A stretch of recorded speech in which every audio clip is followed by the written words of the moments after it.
नमस्कार, स्वागत है आप सभी का ज्ञान आनंद में। एक मित्र ने पूछा है कि दुख क्यों है यहाँ संसार में, या हमें इतना दुख क्यों भासित होता है। देखिए, हम सभी को तो सुख दुख यह सदा ही अनुभव में आने वाली है। केवल आनंद ऐसा अनुभव है जो कि अनुभव नहीं है, आपकी अवस्था है। और आनंद का केवल इतना ही अर्थ है कि यहाँ न दुख होगा न सुख होगा।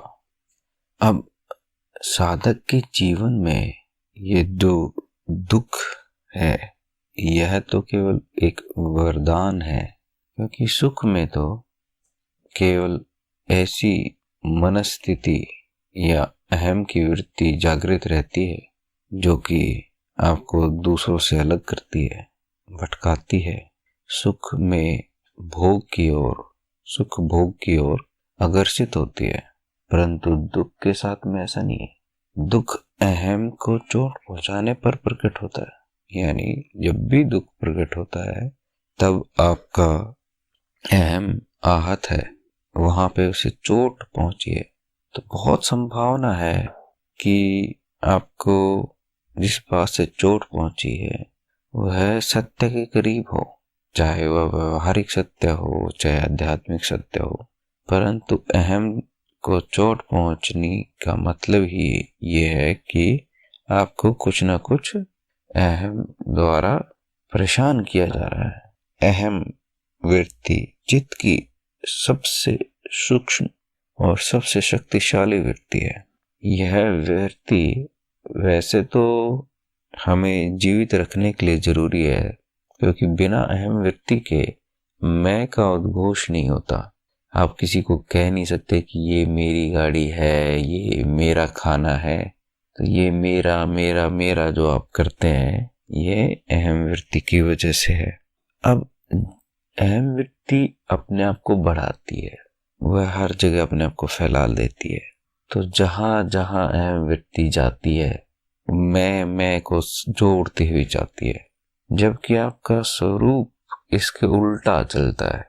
मैं नहीं कहता वहां पे सब एकीकरण है, वहां पे सब मिथ्या है। जो आपको इंद्रियों द्वारा अनुभव में आ रहा है वह सब मिथ्या है, परंतु ये अहम की चित्तवृत्ति है जो बाहर की तरफ भागती है, इस आशा के साथ में, इस उम्मीद के साथ में कि बाहर अवश्य ही जो जितना मैं बढ़ेगा, जितनी चीजें मेरे पास बढ़ेंगी उतने ही मेरे को सुख मिलेगा। परंतु यह केवल एक मिथ्या आस है, यह उम्मीद बिल्कुल गलत है, ऐसा होने वाला है नहीं। आपका अपना अनुभव भी यही कह रहा होगा कि जिस भी कार्य के लिए आप भागे हैं कि यहाँ से सुख मिलेगा, अंतोगत्वा उसके अंदर छुपा हुआ दुख भी आपको ग्रहण करना ही पड़ता है।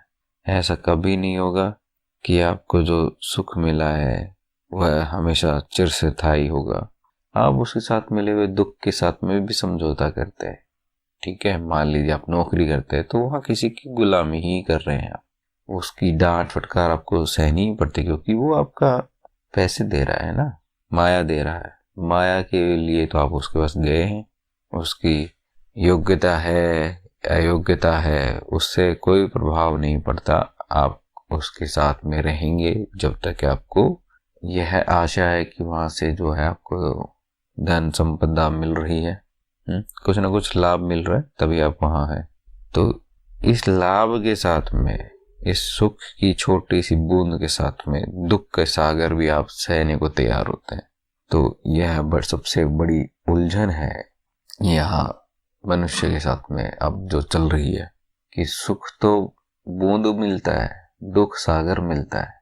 तो एक मुमुक्षु या साधक या फिर आम इंसान जिसमें दुख को ग्रहण करने की संवेदना ज्यादा हो, वो है एक न एक दिन तो अवश्य ही यह प्रश्न खुद से करेगा कि मेरे जीवन में इतना दुख क्यों है। जैसे ही ये सवाल आएगा आपके मन में कि इतना दुख है क्यों मेरे आसपास में, तो जरूर ही आपको उसका उत्तर खोजने की इच्छा होगी। और ऐसा अस्तित्व का वरदान है सभी के साथ में कि आप जिसकी इच्छा करते हैं वह जरूर ही प्रकट होगा, वह जरूर ही आपको मिलेगा। मिलने का समय निश्चित नहीं होता, परंतु वह मिलता अवश्य है। तो एक मुमुक्षु के लिए, एक साधक के लिए तो दुख एक वरदान के जैसे हैं। यह आपको याद कराते हैं कि अहम सर्वदा सत्य नहीं है। उसके अलावा जहां से आप सुख की आशा करते हैं वहां से हमेशा दुख की भी प्राप्ति होगी ही होगी। तब आप इस दुख को स्वीकार करते हैं कि हाँ मैं दुखी हूं। इस बात को स्वीकार करना ही ये संकेत करता है कि चलिए अब आप सुख की तलाश में जा सकते हैं, दुख से मुक्ति की तलाश में आप जा सकते हैं, सत्य को स्वीकार कर सकते हैं। तो आप उस तरफ बढ़े।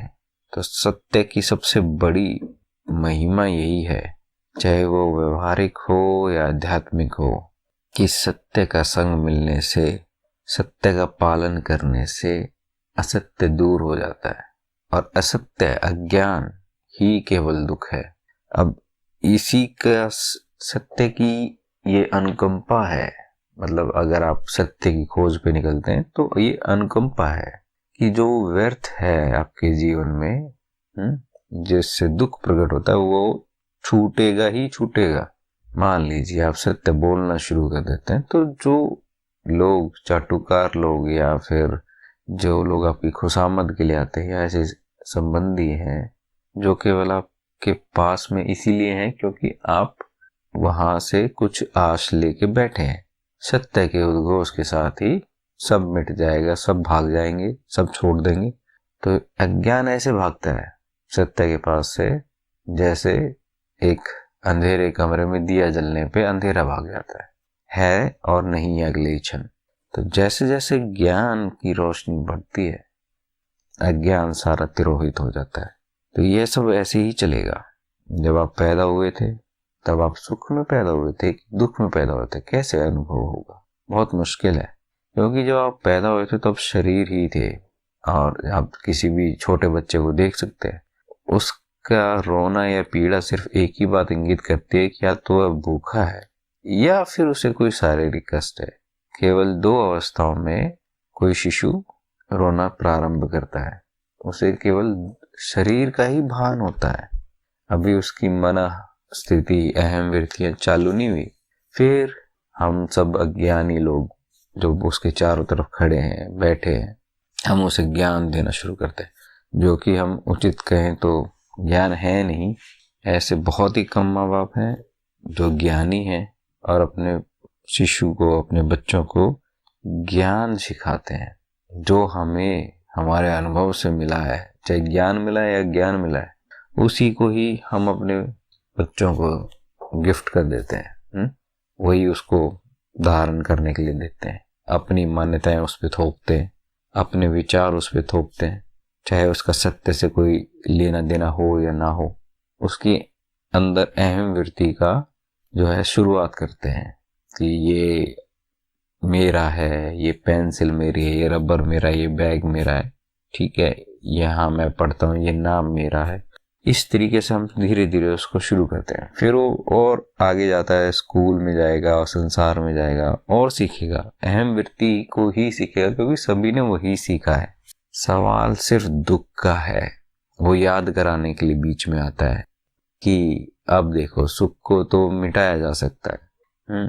फिर सुख आ जाता है, वो बताता है भाई दुख को भी भुलाया जा सकता है। तो मुमुक्षु या एक साधक को ये समझ में आता है कि इन दोनों अवस्थाओं में इधर से उधर भाग रहा हूं मैं, कोई ऐसी अवस्था भी है जो मुझे इनसे मुक्ति दिला सकती है, तो उसकी खोज शुरू कर सकता हूं क्या? बिल्कुल, इसकी खोज जारी है और इसकी खोज की जा सकती है। आनंद इसका नाम है जिसको आप पाना चाहते हैं। यह कोई बनावट या दिखावट से नहीं हासिल होगा, यह हासिल होता है सत्य से। जितना आप सत्य का संग करेंगे, सत्य के निकट जाएंगे, उतनी ही प्रबलता से आप दुख से मुक्त हो जाएंगे और अपने आप को आनंदित महसूस करेंगे। अब ये सत्य क्या है? सत्य केवल एक है कि यहाँ संसार में जो भी परिवर्तनशील है, जो भी बदल रहा है, नश्वर है, आप उसको स्थिर नहीं कर सकते। अगर आपकी इच्छा है किसी भी नश्वर चीज को स्थिर करने की, वह असंभव है, वह नहीं होने वाली है। और आपकी यह इच्छा आपके दुख का कारण। अगर आप सोचते हैं कि आप सुख को स्थिर कर सकते हैं, नहीं होगा, आप दुख होंगे। आपके कोई संबंध है, रिश्ते हैं, आप सोचते हैं उसको सुख में बनाया जा सकता है, नहीं होगा, ये संभव नहीं है। जो भी कुछ इस संसार में है और परिवर्तन के नियम पर है, वहां से कभी भी जो है शाश्वत सुख की प्राप्ति नहीं हो सकती है। वह बदलेगा ही बदलेगा। एक छोर से दूसरे छोर पे जाना जिसका नियम है, सुख से दुख, दुख से सुख, वो चलता ही रहेगा। तो आप कितने भी प्रयास करें, यह समाप्त होने वाली बात नहीं है। अब इसका एक और तरीका है कि आप इसको जान लें कि जहां जहां भी आपका चित्त पहुंचा है, वहां वहां से उसे निकाल लें। पर बड़ी टेढ़ा काम है। बिना किसी योग्य गुरु के जो इस कार्य को कर पाने में सफल हुआ है, ठीक है, आप इसे नहीं कर सकते। आपको एक योग्य गुरु की खोज करनी ही होगी। शिष्य की तैयारी यानी आपकी तैयारी, आपका दुख ही बताएगा कि आपकी खोज कहाँ तक जा सकती है। अगर आपकी बुद्धि नहीं चल रही दुख के कारण या सुख के कारण, तब आप अधिक से अधिक किसी तांत्रिक या मंत्र या ओझा या पुजारी, पंडित, मंदिर, इनकी खोज पे जाएंगे, गुरु की खोज में नहीं जाएंगे। क्योंकि आपको देखना है ना कि दुख से सुख वाली सुई थोड़ी जल्दी घूम जाए। सिर्फ इतना ही। वो जल्दी घूमेगी तो जल्दी दुख की तरफ भी भागेगी। वो आपकी प्रॉब्लम नहीं है। आपको चाहते हैं थोड़ा सा जल्दी शीघ्रता से मुझे यहाँ से वहां पहुंचा दें। इसी वजह से आप लोग या फिर सारा संसार ऐसे भाग रहा है लोगों के पास में। ज्ञान शुरू नहीं हुआ है, बुद्धि शुरू नहीं है। बुद्धि शुरू होती है तो कहता है कि ये तो पागलपन है। वो आपको तुरंत ये आभास हो जाएगा कि ये तो पागलपन है, इससे तो होना तो कुछ भी नहीं है। हो सकता है कि पल भर के लिए आपकी सुई उधर घूम जाए, पर वो घूम के वापस वहां जाएगी ही जाएगी जहाँ पे दुख है। ठीक है, तो ये पेंडुलम के जैसे हम इधर से उधर घूमने और बीच में इनमें अटकने के लिए सोच सकते हैं, पर यह हमारा कार्य नहीं है। यह तो समय की व्यर्थता है कि ये हमें नष्ट कर रहे हैं सिर्फ समय को। एक सच्चा गुरु मिलता है तो बताता है कि यह दोनों ही मिथ्या है, वहां से आप बाहर निकल सकते हैं। दोनों स्थितियों से बाहर निकल के एक तीसरे आयाम में जाएं। ठीक है, जहां पे पेंडुलम घूम नहीं रहा है, जहां मूल है, वहां से पेंडुलम नहीं घूमता है, सिर्फ नीचे वाला कांटा घूमता है। तो आप मुख्य तत्व पे आ जाएं, और आपका मुख्य तत्व वो आत्मबोध है, आत्म तत्व है। और आत्म तत्व जो है वो निराकार है, सर्वव्यापी है, अनंत है। वहां कुछ भी नहीं है, ना सुख है, ना दुख है, ना पीड़ा है, ना कष्ट है।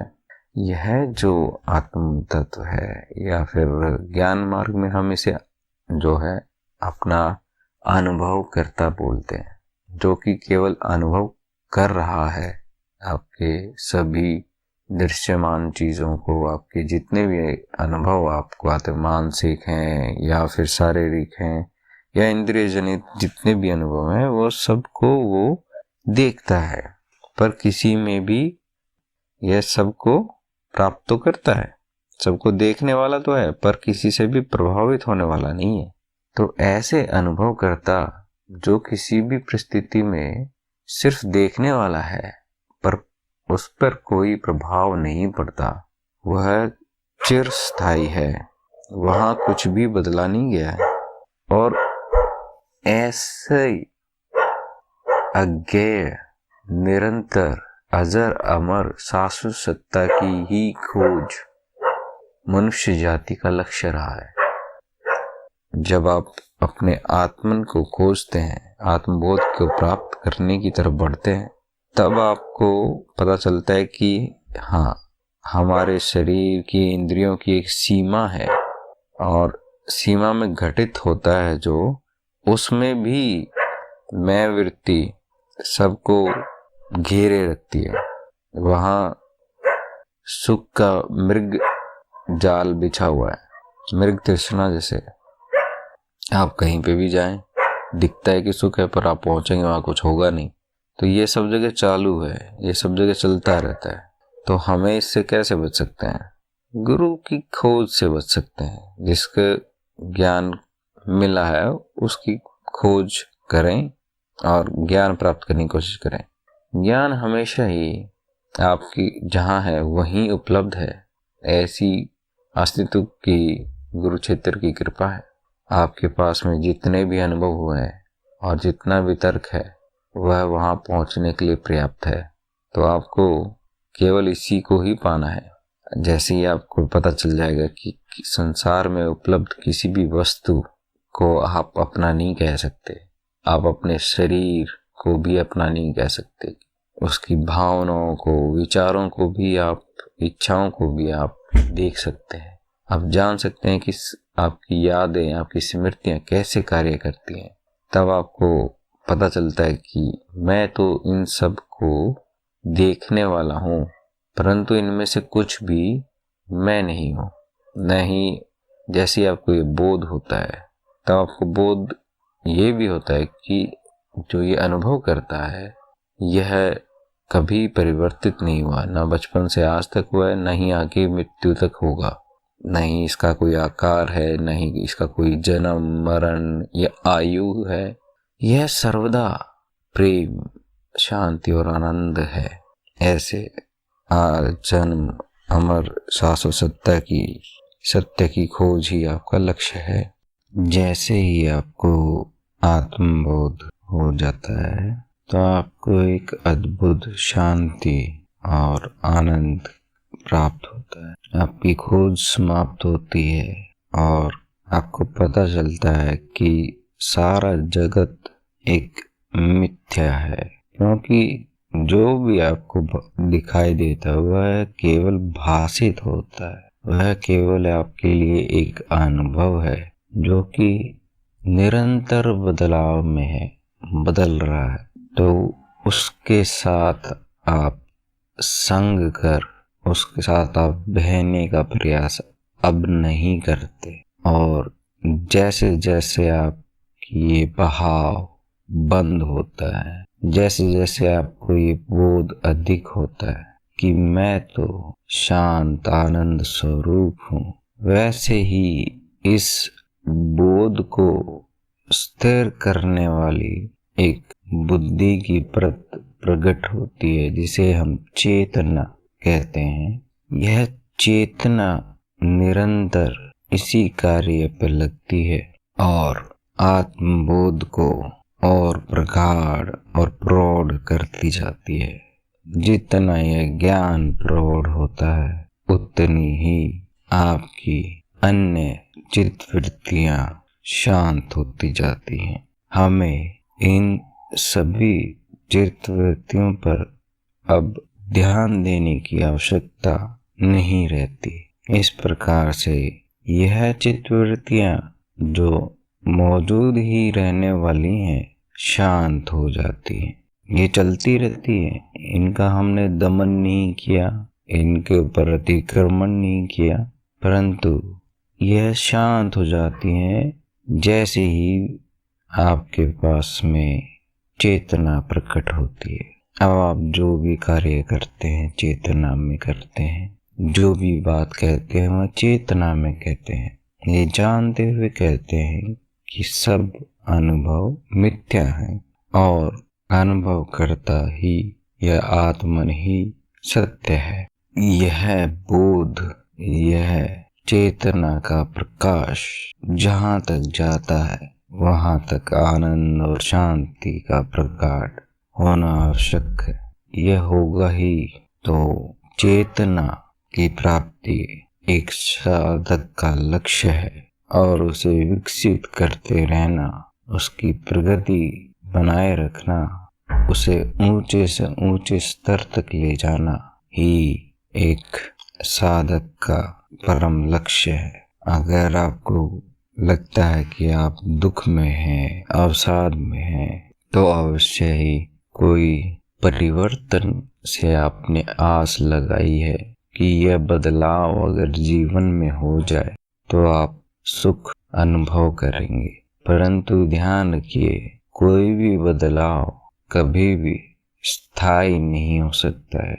वह बदलाव अगले क्षण बदलने लगेगा। इसीलिए सारा मनुष्य जगत एक ही सत्ता की खोज में लगा है जो कि शाश्वत हो।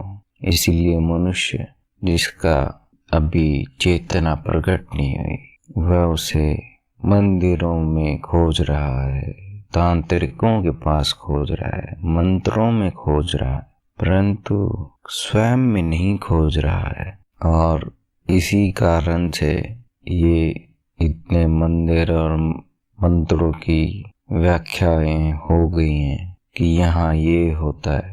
और आप देखेंगे भी अधिकांश लोग जो वहाँ जाते हैं एक छोटे से बदलाव के लिए जाते हैं कि मेरे जीवन में ऐसा कुछ बदलाव कर दें कि यह दुख का जो घंटा इस तरफ घुमा हुआ है वो थोड़ा सुख की तरफ घूम जाए, थोड़ा जल्दी घूम जाए।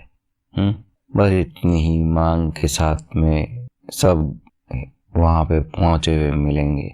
बहुत ही कम होते हैं जो कि कहने जाते हैं कि हाँ ठीक है, मैं सुख में हूँ, उसके लिए आपका धन्यवाद, आपने घड़ी थोड़ी घुमा दी इस तरफ। पर वह भी स्थिर नहीं है। स्थिर केवल आत्म बोध है। सिर्फ आपका यह जानना कि मैं आनंद स्वरूप हूँ, शाश्वत हूँ, अजर अमर अजन्मा हूँ, ही आपको दुख के बंधनों से मुक्ति दिलाता है। क्योंकि उसके अलावा तो सब कुछ परिवर्तनशील है। और एक बार आपको आत्मबोध हो जाता है तब फिर जो चेतना प्रकट होती है, जो इस आत्मबोध के साथ प्रकट होती है, जो आपकी बुद्धि को बताती है कि देखिए बाकी सब अनुभव जो है बदल रहे हैं, आप इनमें लिप्त ना हो, इनसे प्रभावित ना हो, उस चेतना का आपने विकास करते जाना है। और जैसे जैसे ये विकास बढ़ेगा आप सदा अपने आप को आनंद में ही पाएंगे। क्योंकि अब दुख का कोई कारण नहीं है। अब आपके परिवर्तनों के ऊपर आपकी निर्भरता कम है। जो अपरिवर्तनीय है वहां तक आपकी सोच जा रही है। वहां आपको पता है कि कुछ ऐसा है जो अपरिवर्तनीय है, जो शाश्वत है। अब आपके कार्य चेतना में होंगे, जो अनावश्यक है वो नहीं होंगे। जब अनावश्यक का कार्य ही नहीं हो रहे, आपके पास कोई ऐसी आशा ही नहीं है कि कुछ बदलाव करने से ना बदलने वाला प्रकट होने वाला है, वह आपकी आशा समाप्त हुई। तो अब आप सदा सर्वदा शांत होंगे। और शांत ना भी हो, ठीक है, थोड़ा बहुत कुछ करने की इच्छा कभी कभार प्रकट हो भी गई तो हमें लेना देना नहीं है। हो गई ठीक है, आपने गए, आपकी इच्छा पूर्ति की, वापस आ जाएं। अपने आप को फिर से चेतना में देख लें। आपने जो कार्य किया उसे चेतना में देख लें। आपको ज्ञान होता रहेगा, पता चलता रहेगा कि क्या अनावश्यक हो गया, क्या आवश्यक हो गया। और धीरे धीरे सब कार्यों में से आप अपने आप को निकाल पाएंगे जो कि आपको दुख की ओर ले जाते हैं। और धीरे धीरे आप अपनी स्थिति को शांत और आनंद में पाएंगे। अगर किसी के कोई प्रश्न है तो पूछ सकते हैं, हम कोशिश करेंगे कि उनका समाधान हो जाए। धन्यवाद।